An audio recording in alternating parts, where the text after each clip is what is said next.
Martin North, John Adams, in the interest of the people. Hello, John. Hello, sir. Right, very important conversation today because the way we measure inflation, deflation, etc. is an important discussion, and I think there's stuff that people need to know. Indeed.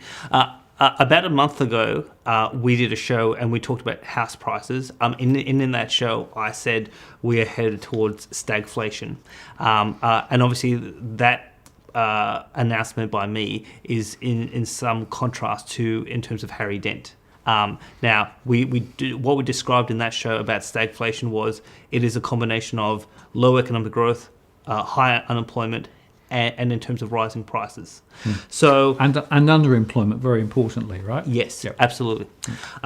Now, we saw this week a big flash in the pan by the mainstream media and by the Australian Bureau of Statistics talking about we have deflation.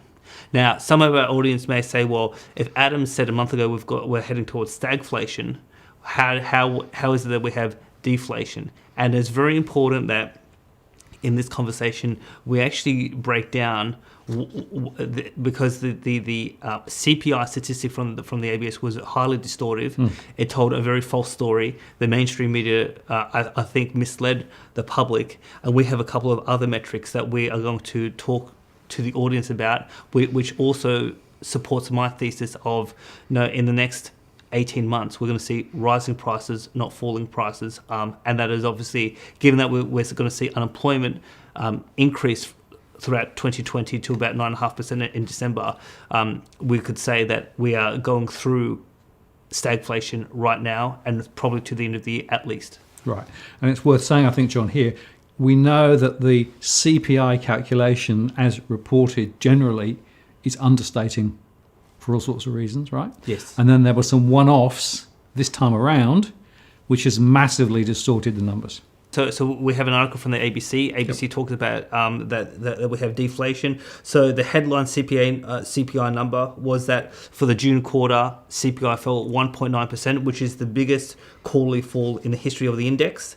Now, there was a number of one-offs which are related to COVID-19 and the lockdown, which were included in the CPI calculation that I don't think were particularly fair, but they did actually sort of highlight that there were a number of things. Now, first big factor was free childcare. Yep. Now, that was always going to be a temporary policy measure, and to my mind, to even include free childcare in the statistic, that doesn't really make sense because you're sort of not painting an accurate picture of where the state of the economy is. And obviously, we're now in August, and now parents are now paying for childcare again. So we're going to see a big increase in the CPI going into quarter three because everyone's now paying for childcare. So that was one.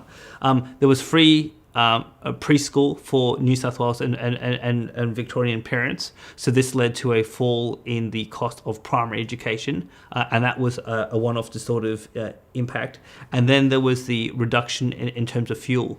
And we were just having a chat off camera about the price of oil. So yes, the price of oil in the sort of February-March period did fall quite significantly, and that was partly due to a decrease in the demand for oil worldwide, but also it was the market that sets the price for oil was highly manipulated through the use of financial derivatives, yes. And that also pushed the price down. So even though that some Australians have seen cheaper petrol prices, I think that is a very short-term blip, and we'll see a recovery in oil prices, particularly as we go through 2020, because of the increase in fiscal and monetary stimulus, which is going to push up, I think, all commodity prices across the board. Yeah, it's worth also saying on oil that at the pump, depending on where you went, regional versus major centres and across different states, the variation in prices were much more extreme than normal.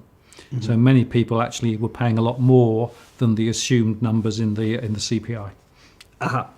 So when we consider these three factors, so the ABS admitted that if you take these three factors that we just stated, the CPI actually increased 0.1 in the quarter, didn't fall 1.9. So that's obviously important. So technically, taking the three factors, we still had inflation, not deflation. But of course, beyond that, there's another important factor, because the whole housing cost thing was also tweaked, wasn't it? Indeed. So there is a page on the ABS website that talks about specific changes that the ABS made in terms of its methodology to account for COVID-19. Now, one of the things that they did do was they did reduce rents because of some of these rental agreements. That was, again, it is a temporary measure. So some people saw a reduction in rents because they cut some sort of deal with the landlord. There were obviously a whole host of situations where people did not pay any rent in the quarter, and they were able to do so because the state government said that it is illegal to evict during this pandemic. So those aspects, again, are a short-term temporary measure, which would have pushed the CPI down had COVID-19 not exist, and that is also a quite distortive impact as well. And we'll put up another article. Is we've seen, so we have had private insurers in healthcare. They have frozen their premiums for the quarter, and obviously most of the premium increases happened in this June quarter around April. But also we're seeing that young people are dumping private health insurance, and no doubt that's also having an impact on where premiums may go in the short term. Yeah. No, if you put all that together, what you can say is that that number is hardly reliable, and it certainly shouldn't have driven the number of headlines that it did, because of course all the headlines were talking about deflation, end of the world sort of stuff, right? And they really had got hold of the wrong end of the stick. Oh yes, and so I've had a number of people. So I was putting out some things on social media today, and a number of people responded. I went shopping and I put out a couple of tweets about the price of cucumbers and the price of capsicums, and it looks quite expensive in terms of food prices. But people said, but one person responded, but we have deflation, prices are falling. And obviously some people have looked at these headlines and they've not taken a deeper look into, well, how did we get this largest fall in the CPI in the history of the index? So once you account for all of these things, we do not have deflation. We actually have inflation. Now, before we started recording, I was telling you about some of the macroeconomic theoretical frameworks that most first-year economic students learn. Is when you think about aggregate demand and aggregate supply, if aggregate demand falls, and we have seen a fall in aggregate demand during the lockdown, particularly in certain sectors of the economy, what you would expect to see is a fall of prices. So there'll be a fall in the quantity consumed, and there'll be a fall in prices. And so this is why, in the Keynesian framework, deflation makes sense when you have a recession. Now, in the 1970s, when we had stagflation, where we had a recession in the mid-70s because of the oil price shock, at the same time we had rising prices. This was the massive conundrum in the economics profession, because the Keynesian framework completely fell apart, and everyone's saying, well, that's not supposed to happen, and all the academics had to sort of well, a number of them, particularly from the Chicago school, said, well, all of these Keynesians were wrong because the real world data didn't actually support this aggregate demand, aggregate supply model.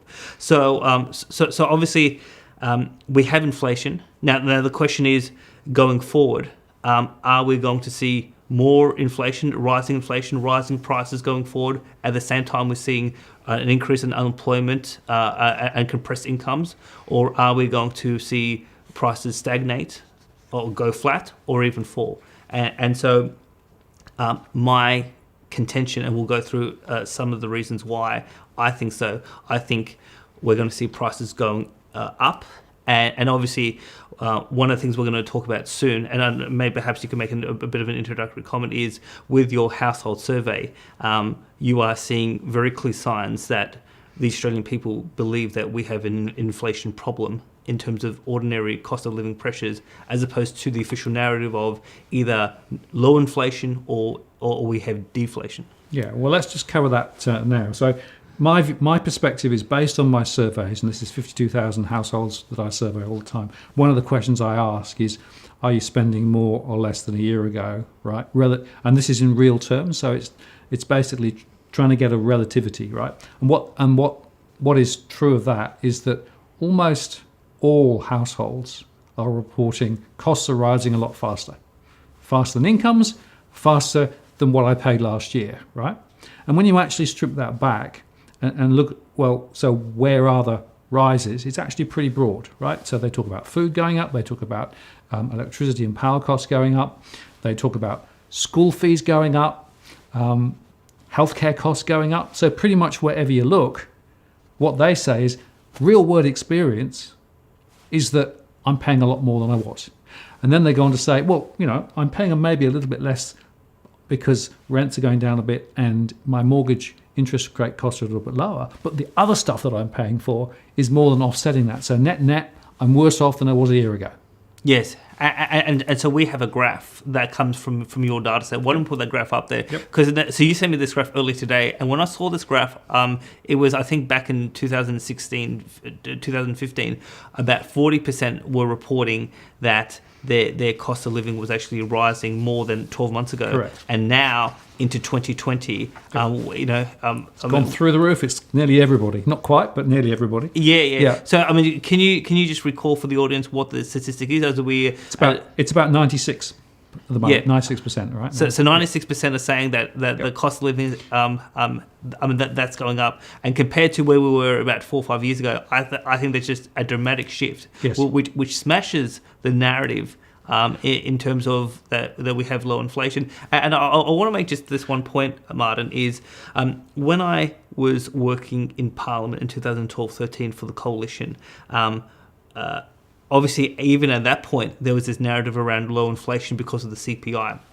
When the Liberal Party was doing its polling, particularly in key marginal seats, and they were asking about economic pressures, the number one economic issue that was highlighted by voters back in 2012-13 was cost of living. And to me, it says something that if the establishment and the politicians and the economists and the statistical agency says we have low inflation, and yet the people through political policy know we have a big problem with inflation, we have a fundamental disconnect between what is the experience of ordinary economic life in Australia versus what the statistics and the media narrative is trying to say about inflation. Yeah, absolutely. And of course, it's all the understanding, isn't it, that the official CPI numbers and the way they're calculated, there's a whole bunch of methodologies in there. So, for example, housing costs are a quasi-rental thing, right? That's how they deal with housing. And they also have this thing about that, if you buy a new TV and you get higher functionality today, so therefore comparing it with the one you bought last year, that's cost you less, right? So all of those equivalence issues are in there. And by the way, this isn't just Australia. This is a global problem. That's right. All Western economies have basically fixed the way that they report inflation, so that they're actually all the time, before COVID, reporting lower than reality, right? And think about that, John. What that means is that all of the central bank targeting of inflation between 2 and 3% is based on a myth. Yes. It's based on a stupid false number. Yes. It's based on something which is not connected with reality for everyday people. And that is a fundamental problem. Yes, and one of the key points that the audience needs to understand is the manipulation of the CPI goes all the way back to 1998, when they removed land. So the cost of building a house has not gone dramatically up in the last 20 years, but what has gone up is the cost of land. Yep. And that is the essence of the housing bubble. And the cost of land has been taken out of the CPI, which means we had a low CPI for all of these 20 years, which allowed the RBA to have lower interest rates to allow the banks to issue more debt.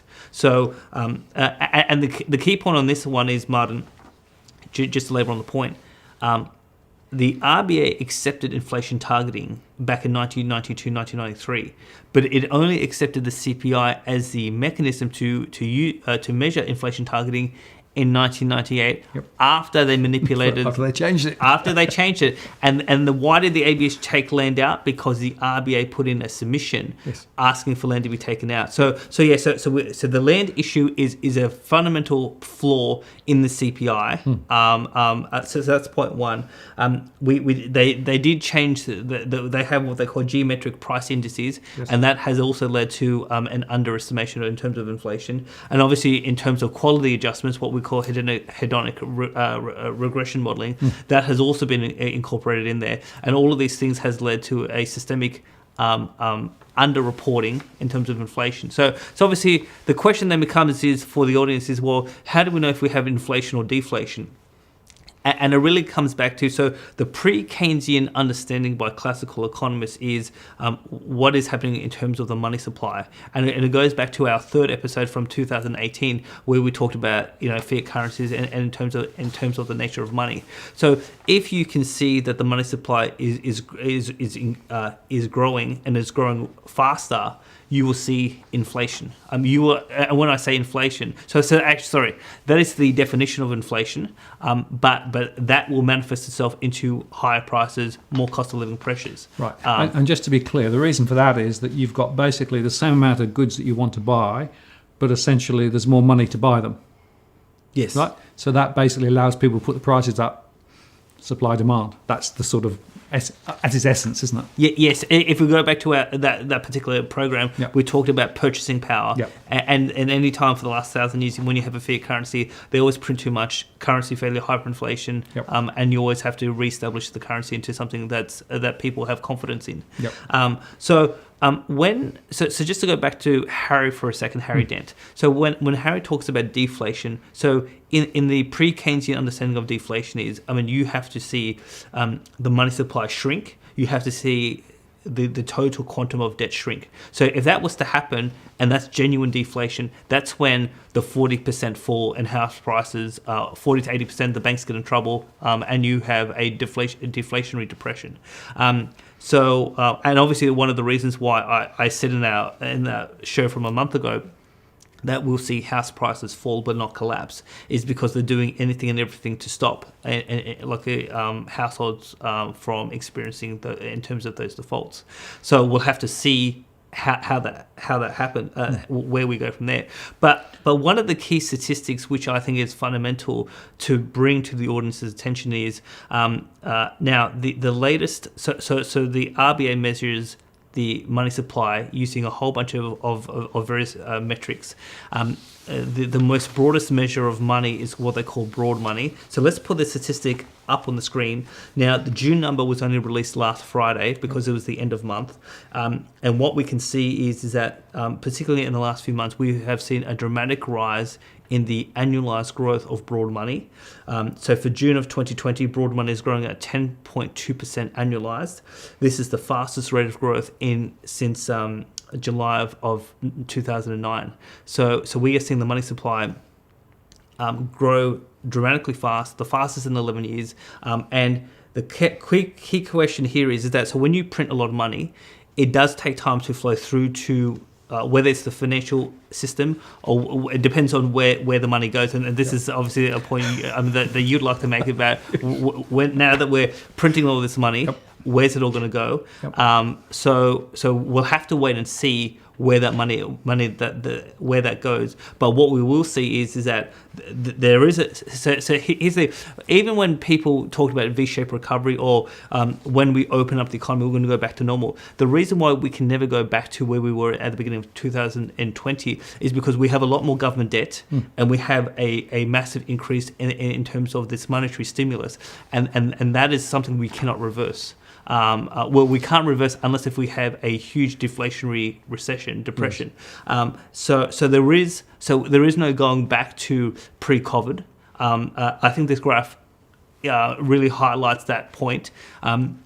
So we will see rising prices going through the end of 2020 as we see unemployment go up, and it's because we've increased the amount of money printing, not just in terms of nominal terms, but also in growth percentage terms. And obviously, how that will manifest itself in the economy is obviously key. And obviously the point you'd like to make is, well, where is that money going? Well, we'll have to see exactly in the next 6 months, where is this money going to flow through into the economy? Right. Well, there's two observations there. The first is, why has money supply gone up? Obviously, JobKeeper, JobSeeker, people pulling money out of superannuation funds, all of that sort of stuff, right? Is all part of the flow of money, right? But the key question is, where is it going to go, right? Because if it's going to chase goods and stuff in the shops, then prices definitely will rise. But it could also, like in the US, where the Fed has printed more than 5 trillion over the last couple of years, right? And 85 to 90% of that has gone directly into the financial markets. And it's gone directly into companies buying back their own shares by issuing corporate bonds, right? So all of that stuff's going on. Right? So that's the fundamental question. We need to watch now to see where that money flows to, right? Yes. Because if it flows in one direction, then your scenario is dead right, and we're going to get stagflation, all of that. If it goes back into the financial system and it gets sucked into areas that effectively doesn't spill over into everyday prices, you could actually have deflation. Don't know which is going to be. You and I probably have a slightly different opinion as to the probability and likelihood, and we'll probably come back to that in a separate show. Yes. But it's really, really important that people watch this, right? Because it's probably the best indicator of what's likely to happen ahead. Yes. And one of the things that I've sort of said to, people who I have been speaking to over the phone and via email, etc., is how you prepare financially for stagflation or rising prices is very different to how you prepare for deflation. Yes. And so obviously I get inquiries about property, about a whole host of financial decisions, and obviously I can't provide financial advice. And I know people ask you, what should I do in this situation or that situation? I mean, the key point is that people need to understand what is happening with the money supply, the implications of this, and what it means for you at an individual level, and take the necessary steps to insulate yourself from the consequences of this. Right. But whatever way it plays out, what we can say is there's going to be an ongoing income shock. Right? Yes. That's absolutely clear. High unemployment, Yes. right? More underemployment. more part-time jobs, more gig economy work, right? Yes. More firms going out of business. Yes. That's being reported at the moment, and I'm seeing it all in my data already. So the jobs numbers are going to look pretty sick for a long, long time. Mm-hmm. That means there's no possibility of income growth, right? Mm-hmm. I actually think income is going to go the other way. Yes. So even if you take the CPI numbers as honest, which they're not, right, people are going to get squeezed. Absolutely. Right? If in fact CPI is actually understating the reality, as my data suggests, people are already being squeezed. That's why we've got mortgage stress now at 40%. Right? Yes. Because that's the cash flow looking at everybody's income and expenditure, including mortgages, right? And what that tells me is that we have a whole pile of distress here, right, which has got to work itself out. And if in fact we get the stagflation scenario, where effectively, prices run up as well, then it just creates an even worse situation. So this is a big deal. Yes. Perhaps 2 points. I mean, the first one is that you said that your view is that pre-COVID people were being squeezed. Yep. My contention, based on the distortion in the CPI and what we're seeing with in terms of the money supply, I think that squeeze will actually intensify. Yes. Going forward. Yes. We'll see more. Not only mortgage stress, because I think there was a presentation on your Walk the World channel the other day in which you talked a lot about rental stress. Yes. Do you want to just Sure. elaborate on that point? So I've developed my stress modelling further, right? So I now look at mortgage stress. So it's all based on a cash flow analysis, money in, money out, right? So people with mortgages, have they got enough in the kitty to be able to pay their mortgages? When they haven't, or if they've got difficulty, they're in stress. I do the same on rental, and rental stress is now higher than mortgage stress, Yes. right?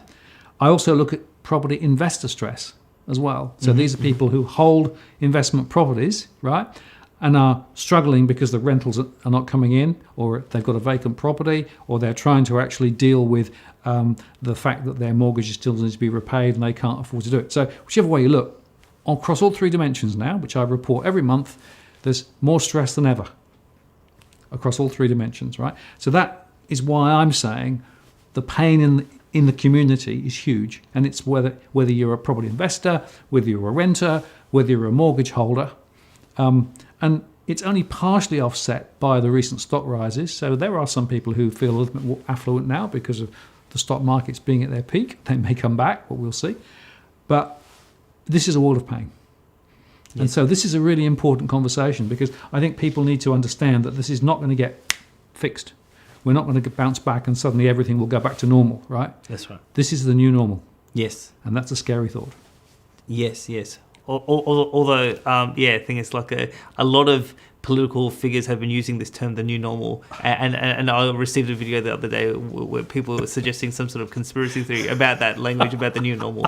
So I want to reassure No conspiracy here. Yeah, I'll reassure the audience that North and Adams are not involved in sort of any sort of elite conspiracy around the new normal. But yes, we're not going to go back to where we were in terms of at the beginning of the year. Yep. So to wrap up the conversation, Martin, I think it's, the point I wanted to make in this episode was, if you think we have deflation, we do not. If you think we have low inflation, we don't have that either. Yep. A lot of our audience knows they are getting squeezed, so they don't need us to tell us, and they don't need the media to tell them that there's no problem. People can feel it on a daily basis, and obviously they're telling you via your surveys that there is a problem. And obviously, I told people a month ago we're going to head towards stagflation. I think this growth in broad money is the leading indicator to say that what I said a month ago will come to pass. Now, obviously, things can change in terms of policy settings, in terms of a whole host of international factors.